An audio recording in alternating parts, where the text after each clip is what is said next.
அன்புடையீர் மனத்தின் ஆழங்களில் அடங்கிக் கிடக்கும் 3 பெரிய பேய்களைப் பற்றி இன்றைய பயணத்தைத் தொடங்குகிறோம். அந்த 3 பேய்கள் கோபம், ஆசை, பொறாமை. இவை எல்லாம் மனித வாழ்க்கையை ஆழமாக கைக்கின்றன. எத்தனை கல்வி, எத்தனை செல்வம், எத்தனை அனுபவம் இருந்தாலும் இந்த 3 பேய்கள் ஒருமுறை பிடித்துவிட்டால் மனிதன் தடுமாறாமல் இருப்பது கடினம். இந்த பாட்காஸ்ட் வழியாக நாம் பார்க்கப் போகிறோம் இந்த பேய்கள் எவ்வாறு உருவாகின்றன, எவ்வாறு நம்மை கட்டுப்படுத்துகின்றன, அவற்றை வெல்லும் பாதை எது என்பதை. முதலில் நாம் பார்க்கப் போகிறோம் கோபம் எனும் பேயே. அன்புடைய நேயர்களே, இன்று நாம் மனத்தின் இருளில் அடங்கிக் கிடக்கும் 3 பேய்களைப் பற்றி பேசப் போகிறோம்.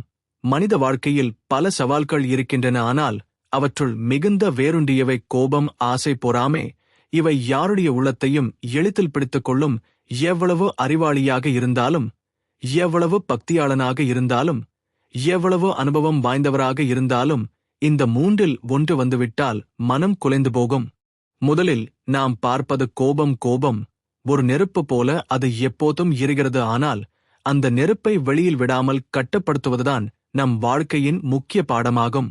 கோபம் தோன்றும் வேளையில் மனிதன் தனது உண்மையான முகத்தைக் காட்டவில்லை, மாறாக அவன் உள்ளே மறைத்து வைத்திருந்த அச்சம், தாழ்வு, மனப்பான்மை, குறை உணர்வு எல்லாம் வெளிப்படும். கோபம் என்பது அச்சத்தின் பிறவிப்பிள்ளை. கோபம் என்பது கட்டுப்பாட்டை இழந்த உணர்ச்சி. அதே சமயம் அது அழிவின் கதவை திறக்கும் சாவி. பலர் கோபத்தை வலிமை என்று நினைக்கிறார்கள், ஆனால் உண்மையில் கோபம் ஒரு பலவீனம்தான். சிங்கம் கர்ஜிக்கும் போது அது வலிமை இல்லை, அது தனது பயத்தை மறைக்கும் ஒரு சத்தம்தான். அதுபோல மனிதன் கோபப்படும் போது அவன் உள்ளுக்குள் இருந்து கொண்டிருக்கும் பாதுகாப்பின்மை வெளிப்படுகிறது.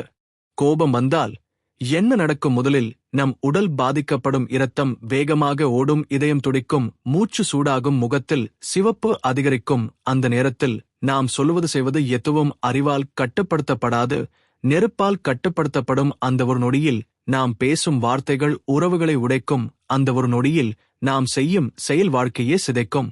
அதனால்தான் ஞானிகள் எல்லாம் சொன்னார்கள், கோபத்தை வெல்லும் மனிதன் உலகையே வெல்ல முடியும் என. இப்போது நாம் கேட்க வேண்டியது, கோபத்தை எவ்வாறு வெல்லுவது? கோபத்தை அடக்குவதற்கான வழிகள். முதல் வழி அறிவு. கோபம் எழும் நேரத்தை உணர வேண்டும்.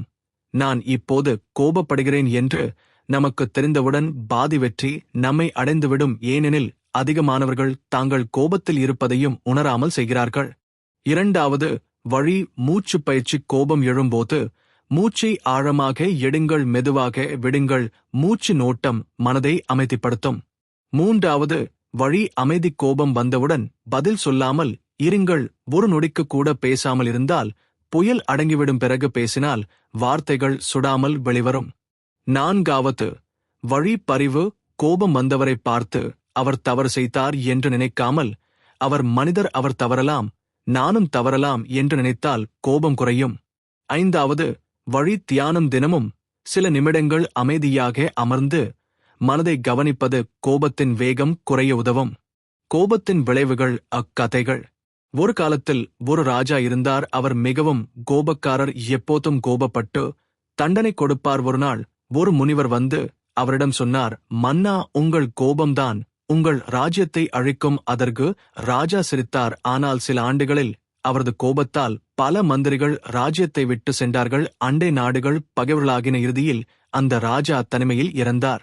மறுபுறம் இன்னொரு சான்றோர் இருந்தார். அவர் எப்போதும் அமைதியாக இருப்பார். அவரது கிராமத்தில் பெரிய பிரச்சனை ஏற்பட்டது. எல்லோரும் சண்டையிட்டனர். ஆனால் அவர் அமைதியாக இருந்து ஒவ்வொருவரையும் கேட்டார். அவரது பொறுமையால் கிராமம் காப்பாற்றப்பட்டது.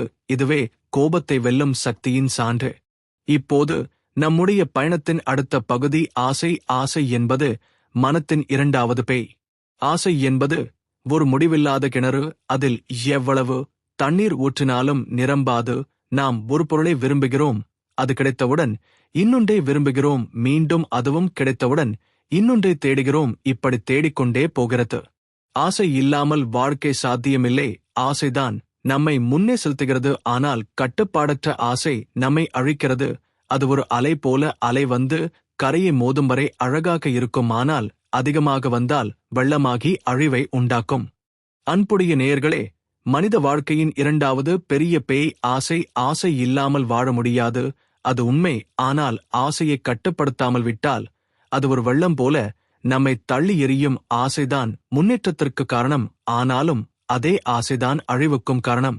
ஒரு குழந்தை பிறந்தவுடன் அவன் பால் வேண்டும் என்று அழுவான். அது இயல்பான ஆசை, உணவுக்கான ஆசை, வாழ்க்கை தேவைகளுக்கான ஆசை, அவை அனைத்தும் இயற்கையானவை. ஆனால் வளர வளர அவன் ஆசை மாறுகிறது. விளையாட்டுப் பொருள் வேண்டும், சாக்லேட் வேண்டும் என்று தொடங்கி பிறகு நண்பரிடம் இருக்கும் பொருளைதான் வேண்டும் என்று ஆசைப்படுகிறான். அந்த ஆசை நிறைவடையவில்லை என்றால் அவன் மனம் வருந்தும். அதுவே பெரியவராகும்போது இன்னும் அதிகம் பெருகும். மனிதன் எவ்வளவு பெற்றாலும் திருப்தி அடைவது அரிது. ஏனெனில் ஆசை என்பது ஓடும் நதி. அது ஒரே இடத்தில் நிற்காது, எப்போதும் அடுத்த பொருளை நோக்கிச் செல்லும். இன்று ஒருவர் சிறிய வீடு வாங்க ஆசைப்படுகிறார். அது கிடைத்தவுடன் பெரிய வீடு வேண்டும் என்று நினைக்கிறார். பின்னர் அந்த வீட்டில் கார் வேண்டும் என்று நினைக்கிறார். அதன் பிறகு இன்னொரு கார், இன்னொரு நிலம், இன்னொரு தொழில், இப்படி ஆசை முடிவில்லாமல் பெருகிக் கொண்டே போகிறது. ஆசையின் இரு முகங்கள். ஆசை என்றால் அதை 2 வகைகளில் பார்க்கலாம். 1ஆம் வகை சிந்தனையுடன் கூடிய ஆசை. இந்த ஆசை வாழ்க்கையை வளர்க்கும். ஒரு மாணவன் படித்து நல்ல அறிவாளியாக வேண்டும் என்று ஆசைப்படுகிறான். அது நல்ல ஆசை. ஒரு விவசாயி அதிக விளைச்சல் கிடைக்க வேண்டும் என்று ஆசைப்படுகிறார். அது நல்ல ஆசை. 2ஆம் வகை பேராசை. இதுதான் நம்மை அழிக்கிறது. ஒருவர் தன் தேவைக்கு மீறி சேர்க்க விரும்புகிறார். மற்றவர்கள் துன்பப்படுவதை பொருட்படுத்தாமல் எடுக்கிறார். இதுவே பேராசை. ஒரு பழமொழி உண்டு, தண்ணீர் தேவைக்கு குடித்தால், அமுத்தம் அதிகமாக குடித்தால் விஷம். ஆசையும் அப்படித்தான். ஆசையின் விளைவுகள். ஆசைக்கு அடிமையானவர்கள் எப்போதும் மனமெதி இழக்கிறார்கள். ஏனெனில் அவர்களுக்கு எதுவும் போதாது. இன்னும் வேண்டும், இன்னும் வேண்டும் என்றே மனம் கத்திக் கொண்டிருக்கும். ஆசை நம்மை ஒப்பீட்டிற்கு தள்ளுகிறது. அண்டை வீட்டார் என்ன வாங்கினார்கள், நண்பர் எந்த அளவுக்கு உயர்ந்தார் என்றெல்லாம் பார்க்கத் தொடங்குகிறோம். பிறகு நம்முடைய வாழ்க்கை குறைவாக தோன்றுகிறது. அதிலிருந்து துயரம் பிறக்கிறது. பழைய சாஸ்திரங்களில் சொல்வார்கள், ஆசை என்பது முடிவில்லாத கிணறு என்று. அந்த கிணற்றில் எவ்வளவு தண்ணீர் ஊற்றினாலும் அது ஒருபோதும் நிரம்பாது. மனித மனமும் அப்படித்தான். கதைகள். ஆசையின் சிக்கல்கள். ஒரு கிராமத்தில் மிகவும் உழைப்பாளியான ஒருவன் இருந்தான். அவனுக்கு ஒரு சிறிய நிலம் இருந்தது. அதில் அவன் பயிர் செய்து நிம்மதியாக வாழ்ந்தான். ஆனால் ஒருநாள் அவனிடம் ஒரு வணிகர் வந்து சொன்னார், உன் நிலத்தை நான் வாங்கி விடுகிறேன், பெரிய தொகை தருவேன் என்று. அவன் உடனே ஆசையில் விழுந்தான். அந்த பணத்தால் இன்னொரு பெரிய நிலம் வாங்கினான். ஆனால் புதிய நிலத்தை காப்பாற்ற முடியாமல் கடனில் சிக்கினான். இறுதியில் அவனுடைய பழைய நிலமும் கையிழந்தது. அவன் பிச்சைக்காரனாகிவிட்டான். அவன் நினைத்தது, பெரிய ஆசையால் செல்வம் கிடைக்கும் ஆனால் முடிவில் வாழ்வு அழிந்தது. மற்றொரு கதையில் ஒரு முனிவர் தன் சீடரிடம் சொன்னார், ஆசை என்பது தீ மாதிரி.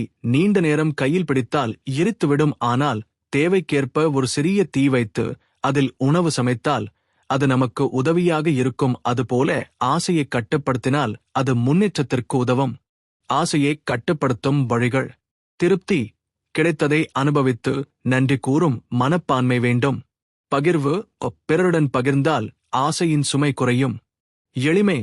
குறைந்த தேவையுடன் வாழ கற்றுக்கொண்டால் ஆசை தானாகவே சுருங்கும். அறிவு. ஆசை வரும்போது அதை உணர்ந்து அதற்கு அடிமையாகாமல் சிந்திக்க வேண்டும்.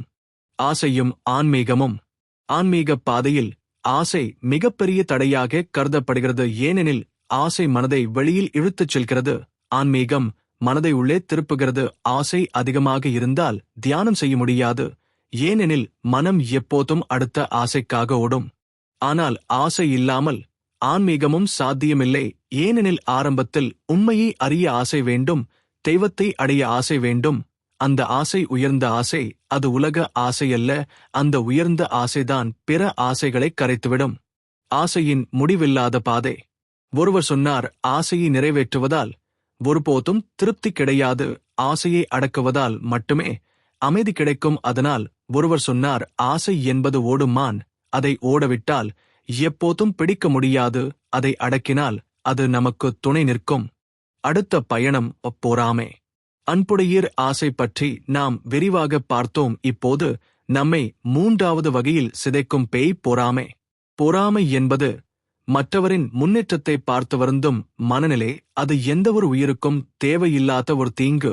அது நண்பர்களை சிதைக்கும், உறவுகளை உடைக்கும், குடும்பத்தை கிழிக்கும். பொறாமை வந்தவுடன் நம் மனம் எரிகிறது. ஆனால் அந்த நெருப்பு பிறரை எரிக்காது நம்மையே எரித்துவிடும். அன்புடைய நேயர்களே, பொறாமை என்பது ஒரு மறை நெருப்பு போல. அது வெளியில் தெரியாமல் உள்ளுக்குள் எரிகிறது. கோபம் வெளிப்படும், ஆசை வெளிப்படும். ஆனால் பொறாமை சில நேரங்களில் வெளிப்படாமல் உள்ளே எரித்துக்கொண்டே இருக்கும். அந்த எரிப்பு நம்மையே சிதைத்துவிடும். மற்றவரின் வெற்றியை பார்த்து மனம் வருந்துவதுதான் பொறாமை. மற்றவரின் சந்தோஷத்தை பார்த்து நம்முடைய உள்ளம் துன்பப்படுவதுதான் பொறாமை. அது மிகவும் விசித்திரமான ஒன்று. ஏனெனில் அதனால் பிறருக்கு எந்த தீங்கும் நடக்காது. ஆனால் நம்முடைய மன அமைதி முற்றிலும் அழிந்துவிடும். பொறாமையின் வேர்கள். பொறாமை எப்போது பிறக்கிறது? அது பிறக்கிறது ஒப்பீட்டிலிருந்து. நாம் நம்மை பிறருடன் ஒப்பிடும்போதுதான் பொறாமை தோன்றுகிறது. அவன் எவ்வளவு உயர்ந்தான், நான் எவ்வளவு பிந்தி இருக்கிறேன் என்று சிந்திக்கும் போதே மனம் பொறாமை கொள்ளும். பிள்ளைகள் காலத்திலிருந்தே இது தொடங்குகிறது. ஆசிரியர் ஒருவரை பாராட்டினால் மற்ற மாணவன் பொறாமைப்படுகிறான். நண்பரிடம் நல்ல விளையாட்டுப் பொருள் இருந்தால் மற்றவர் பொறாமைப்படுகிறார். இவ்வாறு சிறு வயதிலிருந்தே மனதில் பொறாமை வேரூன்றி விடுகிறது. வளர வளர அது பலவிதமாக வெளிப்படும். பொறாமை என்பது தாழ்வு உணர்ச்சியின் சகோதரி. ஒருவர் தன்னை போதுமானவன் இல்லை என்று எண்ணும்போதுதான் பிறரை பார்த்து எரிகிறான். தன்னம்பிக்கை குறைவாக இருக்கும்போதுதான் மற்றவரின் முன்னேற்றம் குத்தாக தோன்றுகிறது. பொறாமையின் விளைவுகள். பொறாமை மனதை எப்போதும் சோர்வாக வைத்திருக்கும். ஒருவர் முன்னேறினால் சந்தோஷப்பட வேண்டிய இடத்தில் மனம் சுருங்கிவிடும். அதனால் உறவுகள் உடையும், நட்புகள் உடையும், குடும்பம் உடையும். பொறாமை கொண்டவன் ஒருபோதும் அமைதியாக உறங்க முடியாது. ஏனெனில் அவன் மனதில் எப்போதும் பிறர் நினைவு சுழன்று கொண்டே இருக்கும். பிறர் சிரிப்பை பார்த்தால் அவனுக்கு வலி, பிறர் சோகத்தை பார்த்தால் அவனுக்கு சற்று நிம்மதி. இது எவ்வளவு பாழான மனநிலை! பொறாமை உடலை கூட பாதிக்கும். தொடர்ந்து உள்ளுக்குள் எரியும். இந்த உணர்ச்சி இரத்த அழுத்தத்தை அதிகரிக்கும். இதய நோய் வரும், மன அழுத்தம் வரும். நீண்ட காலத்தில் அது உயிரையே குறைக்கும். பொறாமை கதைகளில். ஒரு காலத்தில் 2 நண்பர்கள் இருந்தார்கள். ஒருவன் எப்போதும் சந்தோஷமாக இருந்தான், மற்றவன் எப்போதும் பொறாமைப்படுவான். அவன் நண்பன் எதை பெற்றாலும் தானம் பெற வேண்டும் என்று நினைப்பான். ஒருநாள் இருவருக்கும் ஒரு தேவதை தோன்றினாள். அவள் சொன்னாள், நான் உங்களுக்கு தருகிறேன் எதை கேட்டாலும், ஆனால் உன் நண்பனுக்கு அதைவிட 2 மடங்கு தருவேன். அப்போது பொறாமைப்படும் நண்பன் யோசித்து கேட்டான், என்னுடைய ஒரு கண் பார்வையை எடுத்துவிடுங்கள், அப்போது என் நண்பனுக்கு 2 கண்கள் போகும். இவ்வளவு ஆழமாக பொறாமை மனிதனை அழிக்கும். மற்றொரு கதையில் ஒரு சான்றோர் சொன்னார், பொறாமை கொண்டவன் மற்றவரை வெல்ல விரும்புகிறான். ஆனால் இறுதியில் அவன் தன்னையே இழந்து விடுகிறான். ஏனெனில் அவன் வாழ்வு பிறரை பார்க்கவே செல்கிறது, தன்னையே மறந்து விடுகிறான். பொறாமையை வெல்லும் வழிகள். அறிவு. நான் பொறாமை கொள்கிறேன் என்று நேர்மையாக உணர வேண்டும். அந்த உணர்வை மறைத்துவிட்டால் அது உள்ளுக்குள் வளர்ந்துவிடும். பகிர்வு. பிறரின் வெற்றியை பார்த்து வாழ்த்த கற்றுக்கொள்ள வேண்டும். வாழ்த்தும் பழக்கம் வந்தால் பொறாமை குறையும். நன்றி. என்னிடம் இருப்பதை பார்ப்பது, என்னிடம் இல்லாததை மட்டும் நினைக்காமல் இருப்பது மனதை நிறைவாக வைத்துக்கொள்ளும். பரிவு. மற்றவரின் உழைப்பையும் துன்பத்தையும் நினைத்தால் பொறாமை குறையும். அவர் பெற்ற வெற்றி அவர் உழைப்பின் பலன் என்பதை உணர்ந்தால் நமக்குள் கசப்பு குறையும். தன்னம்பிக்கை. நான் எனது பாதையில் சென்று கொண்டிருக்கிறேன், எனக்கு தனியான ஒரு வழி இருக்கிறது என்று நம்பினால் பொறாமை எரியாது. பொறாமையை மாற்றும் ஆன்மீக பார்வை. ஆன்மீகத்தில் பொறாமைக்கு இடமில்லை. ஏனெனில் ஆன்மீகம் எப்போதும் சொல்வது மற்றவரும் நானும் ஒன்றே என்று, எல்லோரும் ஒரே உண்மையின் அங்கம் என்று. ஒருவர் முன்னேறினால் அதில் நானும் முன்னேறுகிறேன் என்ற பார்வை வந்துவிட்டால் பொறாமை முழுமையாக மறைந்துவிடும். சில சமயங்களில் பொறாமை நல்ல ஊக்கமாக மாறலாம். ஒரு நண்பன் நல்ல மதிப்பெண் பெற்றான், எனக்கும் படிக்க வேண்டும் என்று நினைத்தால் அது நல்லது. ஆனால் அது சிதைக்கும் பொறாமையாக மாறாமல் வளர்ச்சி ஊக்கமாக மாற வேண்டும். பொறாமை மறைந்த பேய். பொறாமை பலரின் முகத்தில் தெரியாது, ஆனால் உள்ளுக்குள் எரிகிறது. ஒருவரின் சிரிப்புக்குப் பின்பும் பொறாமை இருக்கலாம். ஒருவரின் பாராட்டுக்குப் பின்பும் பொறாமை மறைந்திருக்கும். அதனால்தான் இது மிக அபாயகரமான பேய். ஏனெனில் அது வெளியில் தெரியாமல் உள்ளே சிதைத்துவிடும். முடிவு. 3 பேய்களை வெல்லும் வழி. அன்புடைய நேயர்களே, நம் பாட்காஸ்ட் பயணத்தில் நாம் 3 பேய்களை பார்த்தோம். கோபம், ஆசை, பொறாமை. இந்த 3ம் மனித வாழ்க்கையை குலைக்கும். ஆனால் இவற்றை வெல்ல முடியும் அறிவால், தியானத்தால், எளிமையால், பகிர்வால், நன்றியுணர்வால். கோபம் வந்தால் மூச்சை நினைவில் கொள்ளுங்கள். ஆசை வந்தால் திருப்தியை நினைவில் கொள்ளுங்கள். பொறாமை வந்தால் பரிவை நினைவில் கொள்ளுங்கள். இவை மூன்றும் மனதை விட்டு சென்றால் வாழ்வு சுகமாக மாறும். மனத்தின் பேய்களை வெல்லும் தினசரி நடைமுறைகள். அன்புடைய நேயர்களே, வாழ்க்கையில் எத்தனை பெரிய நாணம் இருந்தாலும், எத்தனை பெரிய செல்வம் இருந்தாலும், தினசரி நம் மனத்தை நாம் பராமரிக்காவிட்டால் இந்த மூன்று பேய்கள் மீண்டும் வந்து பிடித்துவிடும். அதனால் அவற்றை வெல்லும் ரகசியம் தினசரி பயிற்சியில்தான் இருக்கிறது. காலை எழும் பழக்கம். நாள்தோறும் காலை சூரியன் உதிக்கும் நேரத்தில் எழுந்துவிட்டால் மனம் தெளிவாக இருக்கும். மனதுக்கு நேர்மறை ஆற்றல் கிடைக்கும். அந்த நேரத்தில் காற்று சுத்தமாக இருக்கும், சிந்தனை சுத்தமாக இருக்கும். அந்த சுத்தத்தில் கோபமும் ஆசையும் பொறாமையும் நுழைய முடியாது. காலை எழுந்தவுடன் 3 நிமிடம் ஆழ்ந்த மூச்சு எடுங்கள். மெதுவாக வெளியே விடுங்கள். இந்த சிறிய பயிற்சி மனதை அமைதியாக்கும், உடலை ஒழுங்குபடுத்தும். தியானம். தியானம் என்பது மனதின் மருந்து. தியானம் செய்வதன் மூலம் கோபத்தின் வேகம் குறையும், ஆசையின் பசி அடங்கும், பொறாமையின் நெருப்பு அணையும். தியானம் என்பது மனம் ஓடும் இடத்திலிருந்து அதை மீண்டும் இழுத்து உள்ளே கொண்டு வரும் செயல்பாடு. தியானம் செய்யும்போது ஒரு எளிய முறை, மூச்சை கவனித்துக் கொள்ளுங்கள். மூச்சு உள்ளே போகிறது, வெளியே வருகிறது என்று மட்டும் கவனியுங்கள். இந்த எளிய தியானமே மனதை ஆழமாக அமைதிப்படுத்தும். நன்றி உணர்வு தினம். ஒவ்வொரு நாளும் என்னிடம் உள்ள நல்லவற்றை எண்ணி பாருங்கள். என் உடல் ஆரோக்கியம், என் குடும்பம், என் உணவு, என் வீடு, என் நண்பர்கள், இவை அனைத்தையும் நினைத்து நன்றி சொல்லுங்கள். நன்றி சொல்வது ஆசையை அடக்குகிறது. ஏனெனில் நன்றி சொல்லும் மனம் போதுமானது என்று உணர்கிறது. சுய பரிசோதனை. ஒவ்வொரு நாளும் இரவில் படுக்கைக்கு முன் 1 நிமிடம் சிந்தியுங்கள். இன்று நான் கோபம் கொண்டேனா? இன்று நான் ஆசையால் சிக்கினேனா? இன்று நான் பொறாமை கொண்டேனா என்று சிந்தியுங்கள். உண்மையாக ஒப்புக்கொள்ளுங்கள். அடுத்த நாள் அதே தவறு செய்யாமல் இருக்க முடியும். எளிமை.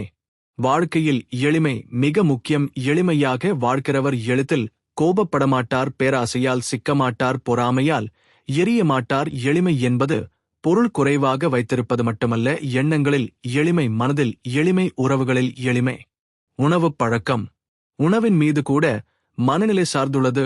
காரமானது, மிகுதியானது, மதுவானது, போதைப் பொருளானது மனத்தை அதிகமாக கலக்கச் செய்யும். சுத்தமான உணவு சுத்தமான சிந்தனையே தரும். சுத்தமான சிந்தனைதான் கோப, ஆசை, பொறாமை குறைக்க உதவும். கதை. பழைய முனிவரின் சோதனை. ஒரு காலத்தில் ஒரு முனிவர் வாழ்ந்தார். அவர் சொன்னார், எனது சீடர்களில் யாராவது உண்மையாக கோப, ஆசை, பொறாமையை வெல்லக்கூடியவர்களா என்று ஒரு நாள் அவர்களை சோதித்தார். அவர் சீடர்களை அழைத்து சொன்னார், உங்களுக்கு முன்னால் தங்க நாணயங்கள் நிறைய கிடக்கும். ஆனால் அதை எடுப்பவர்கள் எனக்கு சீடராக இருக்க முடியாது என்று சொன்னார். சில சீடர்கள் ஆசையில் விழுந்தனர். அவர்கள் தங்கத்தை எடுத்தனர். அவர்கள் உடனே முனிவரின் வட்டத்திலிருந்து வெளியேற்றப்பட்டனர். பிறகு அவர் மற்ற சீடர்களை சோதித்தார். ஒரு தவறை செய்துவிட்டு அவர்களிடம் கண்டித்தார். சிலர் உடனே கோபப்பட்டனர். அவர்கள் கூட தோற்றுவிட்டனர். மீதம் இருந்தவர்கள் ஒருவரை மற்றொருவருடன் ஒப்பிட்டார், பாராட்டினார். சிலர் பொறாமையில் இருந்தனர். அவர்களும் தோற்றுவிட்டனர். இறுதியில் 3 நபர்கள் மட்டும் நின்றனர். அவர்கள் எளிமையுடன் இருந்தார்கள். ஆசை அவர்களை குலைக்கவில்லை, கோபம் அவர்களை சிதைக்கவில்லை, பொறாமை அவர்களை எரிக்கவில்லை. அவர்களே உண்மையான வெற்றியாளர்கள் என்று முனிவர் அறிவித்தார். ஆன்மீக வழிகள். ஜெபம் செய்வது மனதை இறைவனின் பக்கம் திருப்புகிறது. அந்த மனநிலை ஆசையை குறைக்கிறது. பக்தி பாடல்கள் பாடுவது அல்லது கேட்பது மனதில் இருக்கும் கோபத்தை கரைத்து விடுகிறது. பரிசுத்த சிந்தனை. பிறருக்கு நன்மை செய்வது, பிறருக்கு அன்பு காட்டுவது பொறாமையை முற்றிலும் அழிக்கிறது. தினசரி குறிப்பு புத்தகம். மனம் எப்போதும் சிதறிக்கொண்டு ஓடும். அதை ஒரே இடத்தில் நிறுத்த ஒரு வழி குறிப்பு புத்தகம் எழுதுவது. இன்று என்ன நடந்தது, என்ன உணர்ந்தேன், என்ன சிந்தித்தேன் என்று எழுதி வைத்தால் மனம் வெளிச்சம் பெறும். அந்த வெளிச்சம் பேய்களை விரட்டும். சமூக சேவை. மற்றவர்களுக்கு உதவுவது என்பது மனத்தின் மிகச்சிறந்த மருந்து. யாருக்காவது உணவு கொடுப்பது, யாருக்காவது அறிவுரை கொடுப்பது, யாருக்காவது துணை நிற்பது, இவை அனைத்தும் மனத்தில் இருக்கும் சுயநலத்தை குறைக்கும். சுயநலமேதான் ஆசையை அதிகரிக்கிறது, பொறாமையை அதிகரிக்கிறது, கோபத்தை அதிகரிக்கிறது. சுயநலம் குறைந்தால் பேய்கள் குறையும். கதை 1. கோபத்தின் விலை. ஒரு காலத்தில் ஒரு சிறுவன் இருந்தான். அவன் எப்போதும் எளிதில் கோபப்படுவான். அவனுடைய தந்தை அதை கவனித்தார். ஒரு நாள் அவனை அழைத்து ஒரு மரத்தின் அருகே சில ஆணிகள் கொடுத்தார். மகனே, நீ கோபப்படும் போது ஒவ்வொரு முறையும் இந்த மரத்தில் ஒரு ஆணி அடித்து விடு என்றார். சிறுவன் கோபப்படும் போதெல்லாம் ஓடிப்போய் அந்த மரத்தில் ஆணி அடிக்கத் தொடங்கினான். 1 மாதம் கழித்து அந்த மரம் நிறைய ஆணிகளால் நிறைந்தது. பின்னர் தந்தை சொன்னார், இப்போது நீ எப்போதெல்லாம் கோபத்தை அடக்குகிறாயோ அப்போது ஒரு ஆணியை எடுத்துவிடு என்றார். சிறுவன் மெதுவாக கோபத்தை கட்டுப்படுத்தத் தொடங்கினான். சில மாதங்களில் எல்லா ஆணிகளையும் எடுத்துவிட்டான். அவன் சந்தோஷமாக தந்தையிடம் ஓடிப்போய் சொன்னான், அப்பா, எல்லா ஆணிகளும் எடுத்துவிட்டேன், எனக்கு இனி கோபம் இல்லை என்றான். அப்போது தந்தை அந்த மரத்தை காட்டினார். பாரு மகனே, ஆணிகள் எடுக்கப்பட்டாலும் காயங்கள் மரத்தில் இருந்துவிட்டன. அதுபோல கோபம் வரும்போது சொன்ன வார்த்தைகள், செய்த செயல்கள் பிறரின் மனதில் காயம் ஏற்படுத்தும். அந்த காயம் எளிதில் மறையாது. அதனால் கோபத்தை அடக்க வேண்டும் என்றார். கதை 2. பேராசையின் அழிவு. ஒரு கிராமத்தில் ஒரு செல்வந்தன் இருந்தான்.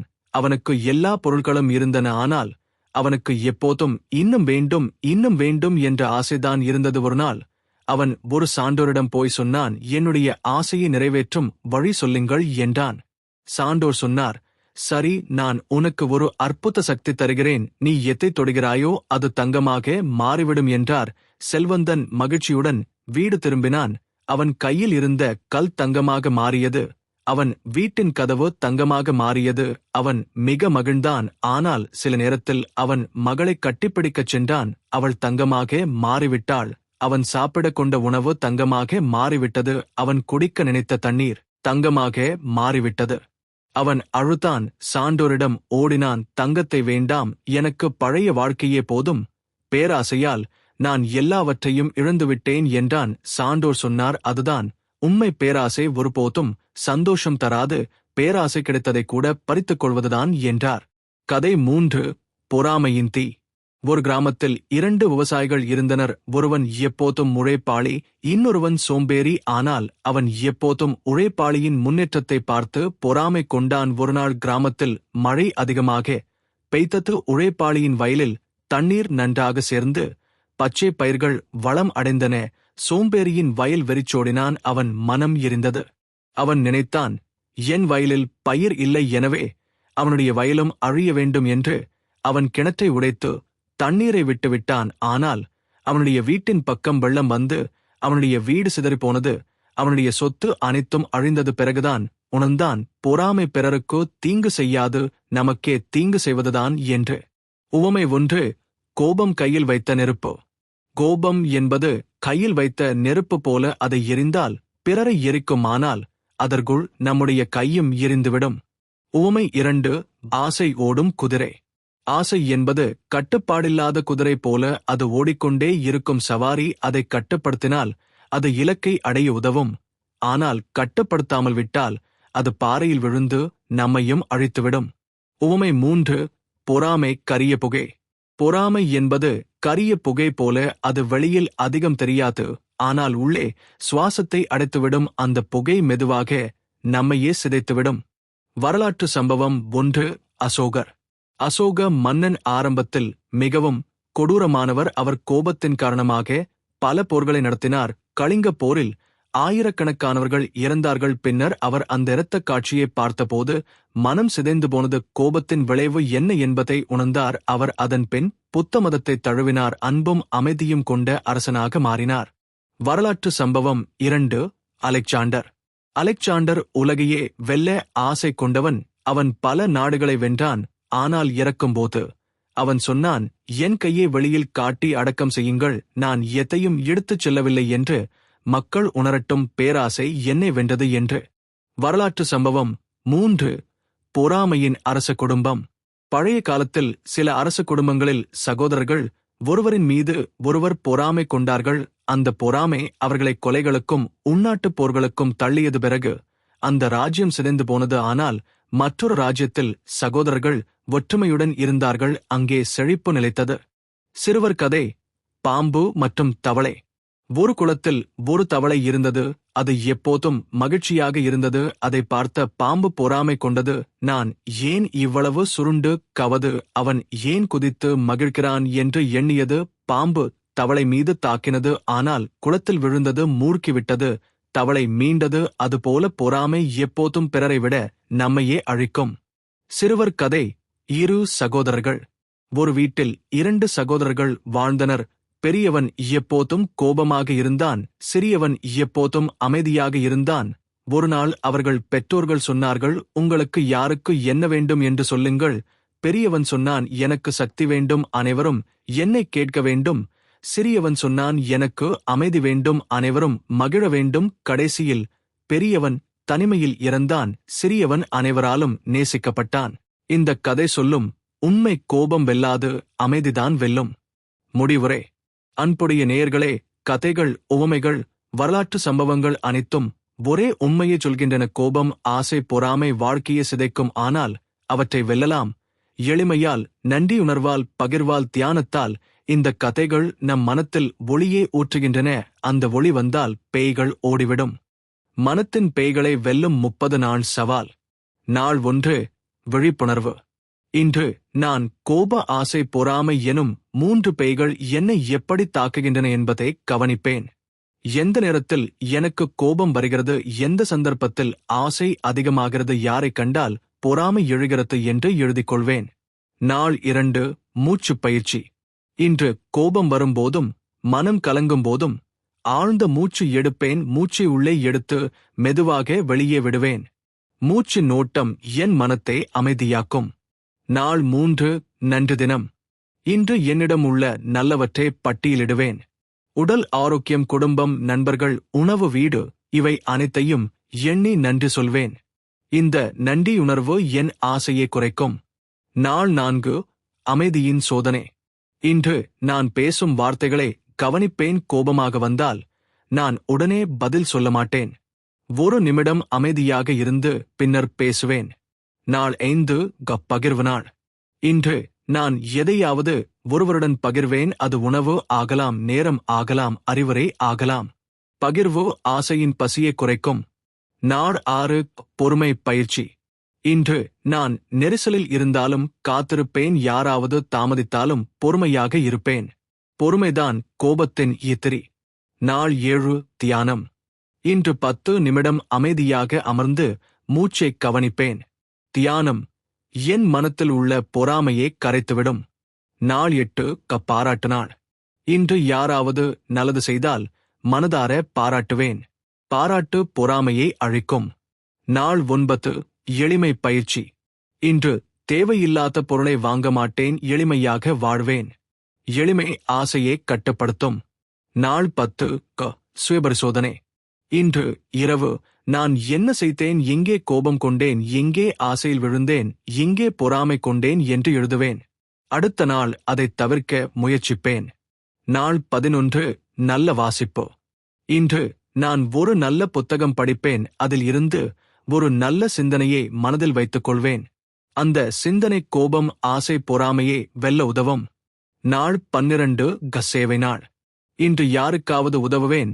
அது ஒரு சிறிய உதவி ஆகலாம், ஒரு சிரிப்பு கூட ஆகலாம். சேவை மனதை சுத்தமாக்கும். நாள் 13. அமைதியான நடை. இன்று சில நிமிடம் இயற்கையில் நடைப்பயிற்சி செய்வேன். மரங்களை, பறவைகளை, வானத்தை கவனிப்பேன். இயற்கை மனதை அமைதிப்படுத்தும். நாள் 14. ஆசையை கண்காணித்தல். இன்று என்ன ஆசைகள் என்னை பிடித்துக் கொண்டுள்ளன என்று எழுதுவேன். எதை விட்டுவிடலாம், எதை வைத்துக் கொள்ளலாம் என்று சிந்திப்பேன். நாள் 15. பொறாமைக்கு சவால். இன்று நான் யாரை கண்டாலும் அவரிடம் ஒரு நல்ல குணத்தை பார்ப்பேன். அதை கற்றுக்கொள்ள வேண்டும் என்று நினைப்பேன், அவரை வெறுக்காமல். நாள் 16. சிரிப்பு நாள். இன்று நான் அதிகமாக சிரிப்பேன், பிறரையும் சிரிக்க வைப்பேன். சிரிப்பு மனத்தின் பேய்களை ஓடச் செய்யும். நாள் 17. குடும்ப நேரம். இன்று நான் குடும்பத்தினருடன் நேரம் செலவிடுவேன். அன்புடன் பேசுவேன். அன்புதான் கோப, ஆசை, பொறாமைக்கு மருந்து. நாள் 18. கலை பயிற்சி. இன்று நான் பாடல் பாடுவேன், அல்லது வரைவேன், அல்லது இசை கேட்பேன். கலை மனதை தூய்மைப்படுத்தும். நாள் 19. மன்னிப்பு நாள். இன்று என்னை காயப்படுத்தியவர்களை மனதில் மன்னிப்பேன். மன்னிப்பு கோபத்தை கரைத்துவிடும். நாள் 20. ஆசை குறைப்பு நாள். இன்று தேவையில்லாத ஒன்றை விரும்பாமல் இருப்பேன். திருப்தி மனதை நிறைவு செய்யும். நாள் 21. பொறாமை ஒளியாய் மாறுதல். இன்று பிறர் வெற்றியை பார்த்து வாழ்த்துவேன், அவர்களிடம் கற்றுக்கொள்ள வேண்டும் என்று நினைப்பேன். இதுவே பொறாமையை ஊக்கமாக மாற்றும். நாள் 22 தியானம் நீண்ட நேரம். இன்று 20 நிமிடம் தியானம் செய்வேன், மனம் அமைதியாக இருக்கும். அந்த அமைதி பேய்களை விரட்டும். நாள் 23 பகிர்வு அதிகரிப்பு. இன்று என்னுடைய சம்பளத்தில் சிறிது பகுதி ஒருவருக்கு உதவியாக தருவேன். அந்த பகிர்வு ஆசையை அடக்கும். நாள் 24 நன்றி கடிதம்.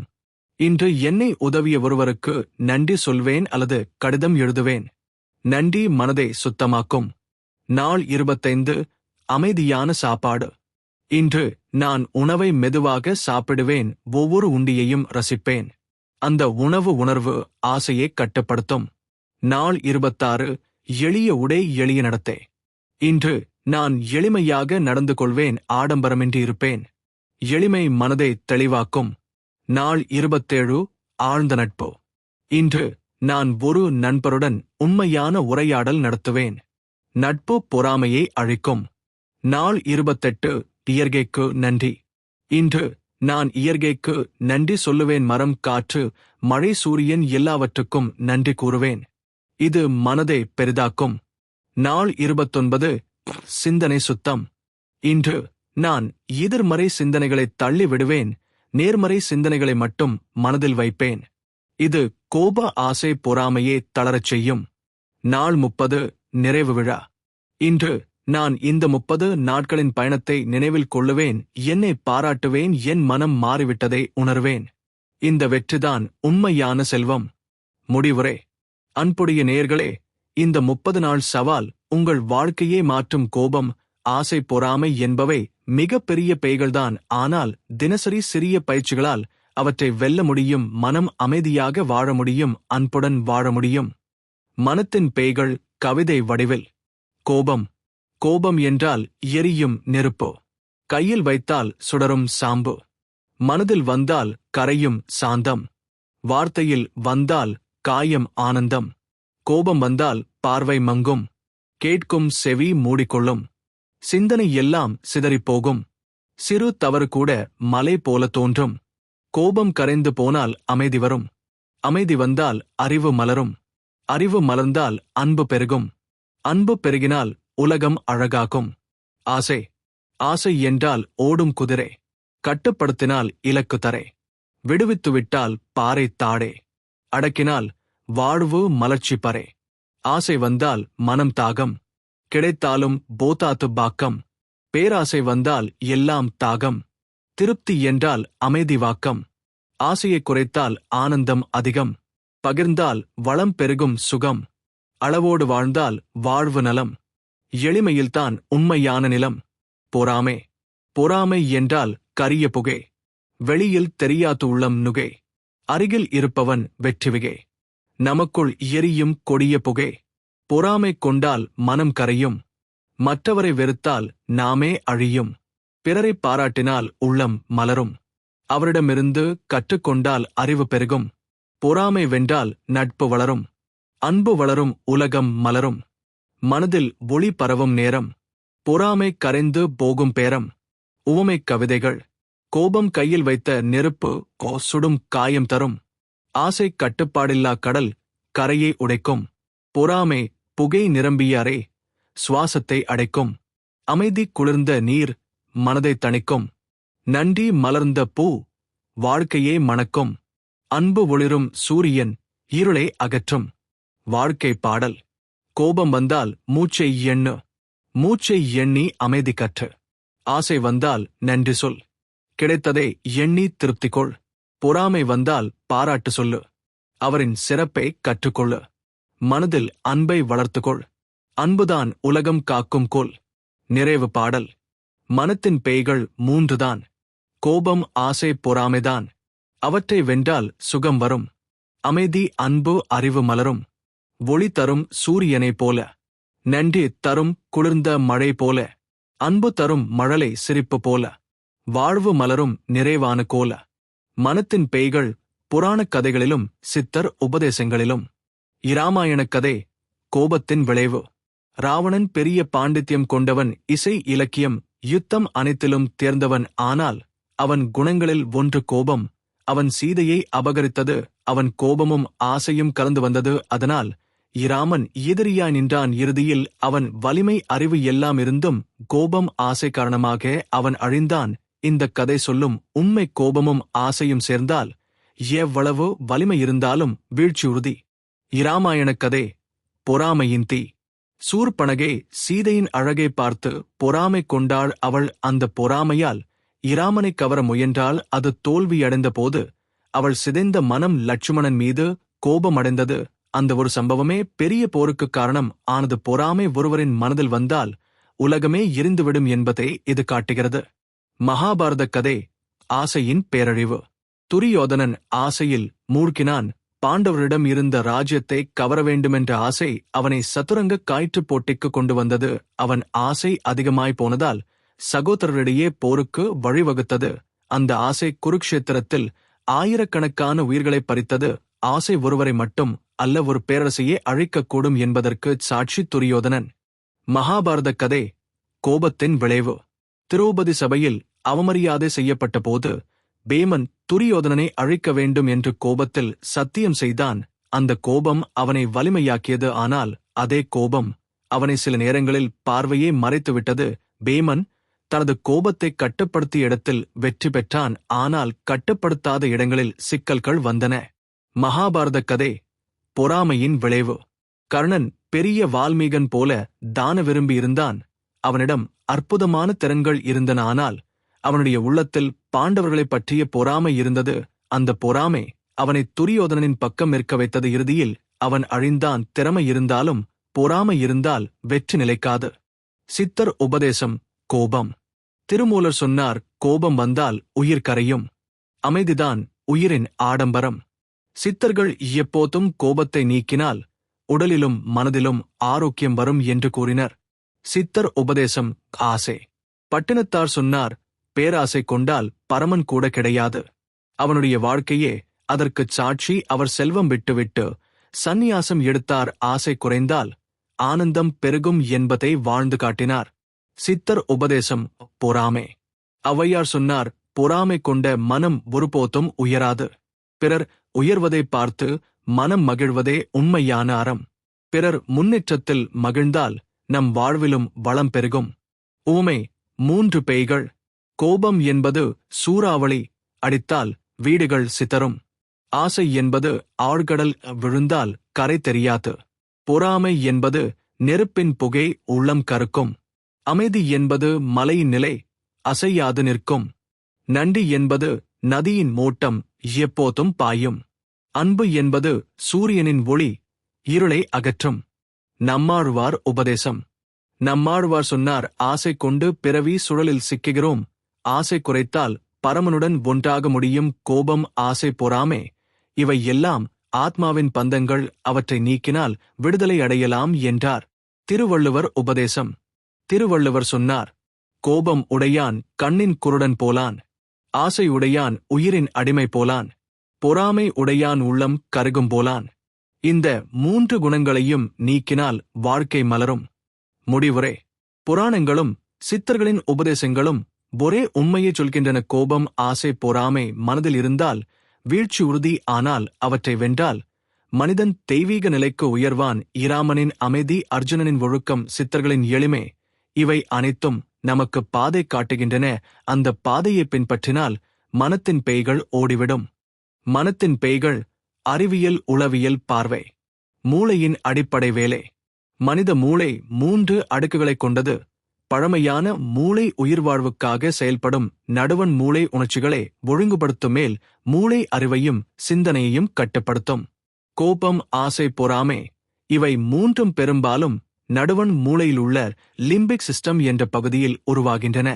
அமிக்டலா என்ற சிறிய பகுதி உணர்ச்சிகளை கையாள்கிறது. அது எச்சரிக்கை கொடுக்கும். அது செயல்பட்டால் நம் உடல் உடனே பதிலளிக்கும்.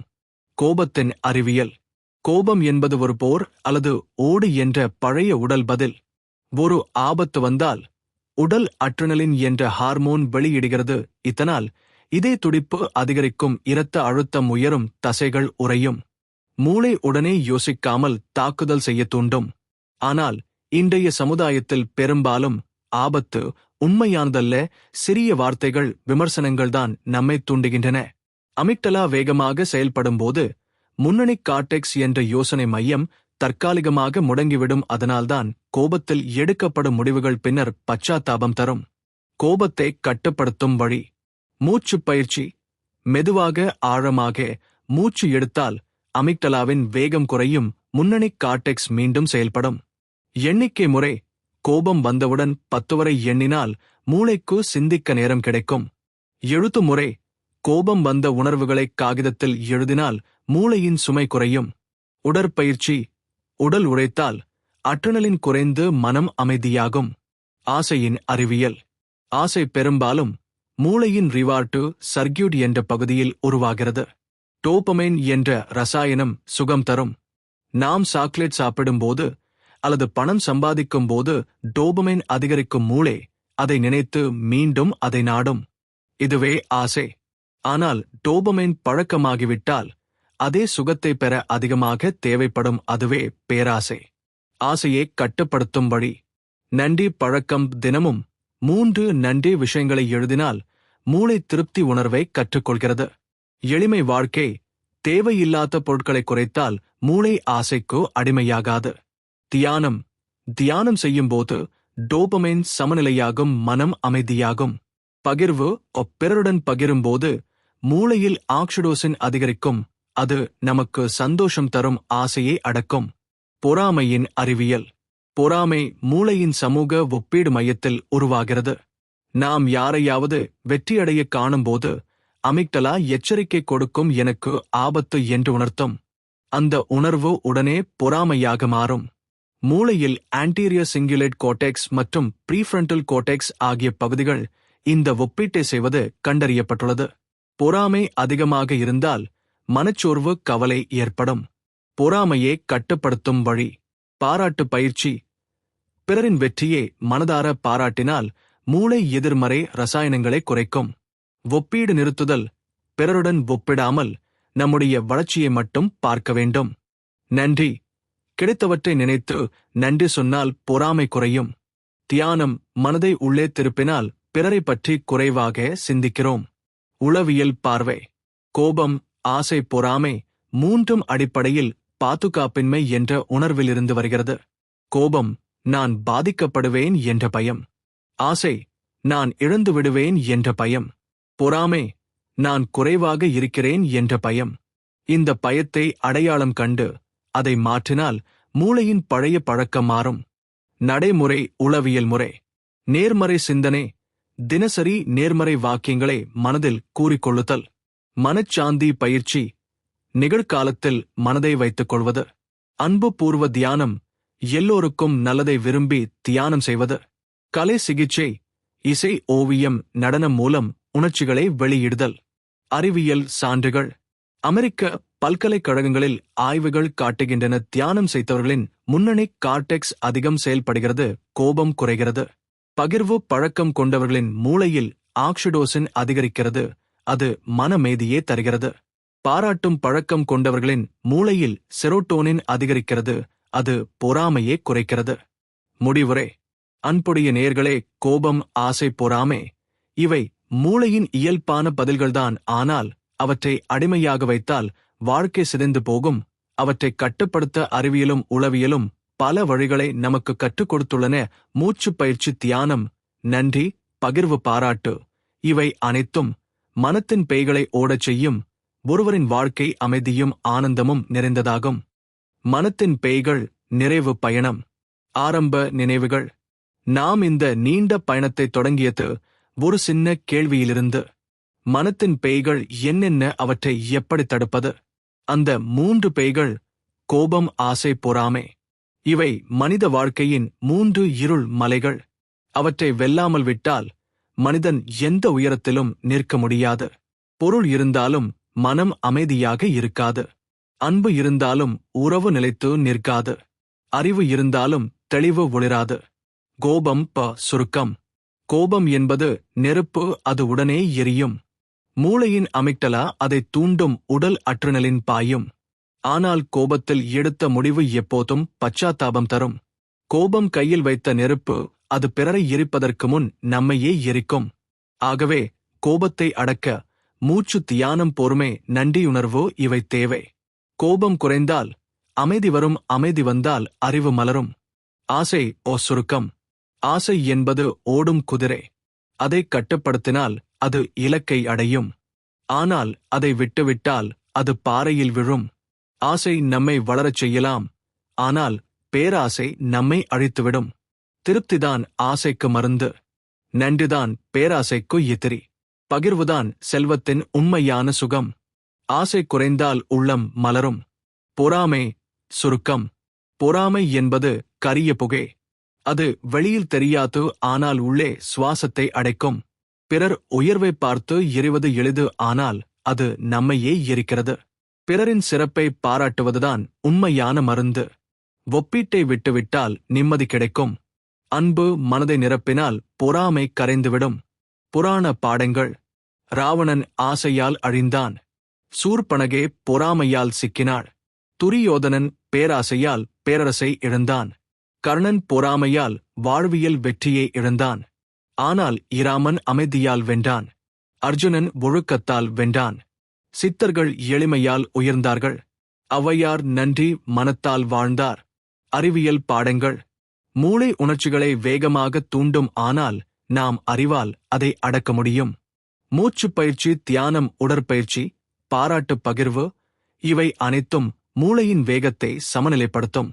அறிவியல் கூறுகிறது, நேர்மறை பழக்கங்கள் மூளையின் பாதைகளை மாற்றும். ஆகவே கோபம், ஆசை, பொறாமை என்ற பழைய பாதையை அழித்து அமைதி, நன்றி, அன்பு என்ற புதிய பாதையை உருவாக்க வேண்டும். வாழ்க்கை பாடங்கள். கோபம் வந்தால் மூச்சை எண்ணு, அமைதியாயிரு. ஆசை வந்தால் நன்றி சொல், கிடைத்ததை ரசித்துக்கொள். பொறாமை வந்தால் அப்பாராட்டு சொல்லு, கற்றுக்கொள். இவைதான் தினசரி நடைமுறை. கவிதை நிறைவு. கோபம் வந்தால் நெருப்பு போல, ஆசை வந்தால் கடல் போல, பொறாமை வந்தால் புகை போல, அமைதி வந்தால் குளிர்ந்த நீர் போல, நன்றி வந்தால் மலர்ந்த பூ போல, அன்பு வந்தால் சூரிய ஒளி போல. இறுதி சிந்தனை. மனத்தின் பேய்கள் எப்போதும் நம்மை சோதிக்கின்றன. அவைகளை வெல்லும் ஆயுதங்கள் நம் கையில்தான் உள்ளன. அமைதி, நன்றி, அன்பு இவை மூன்றும் நம் கைக்குள் இருந்தால் எந்த பேயும் நம்மை தொட முடியாது. நம் வாழ்க்கை ஒளியாய் மலரும். நம் மனம் தெய்வம் போல உயர்வடையும். நிறைவு உரை. அன்புடைய நேயர்களே, நீண்ட பயணத்தின் முடிவில் நாம் கண்ட உண்மை ஒன்றே: மனத்தின் பேய்களை வெல்லாமல் மனிதன் உயர முடியாது. ஆனால் அவற்றை வெல்லும் சக்தி நம்முள் உண்டு. அதை வெளிக்கொணர நாம் செய்ய வேண்டியது சிறு பயிற்சிகள். அந்த பயிற்சிகள் நாள்தோறும் வாழ்வில் இடம்பெற்றால் நாம் அனைவரும் அமைதி, ஆனந்தம் நிறைந்த வாழ்க்கையை அடைவோம்.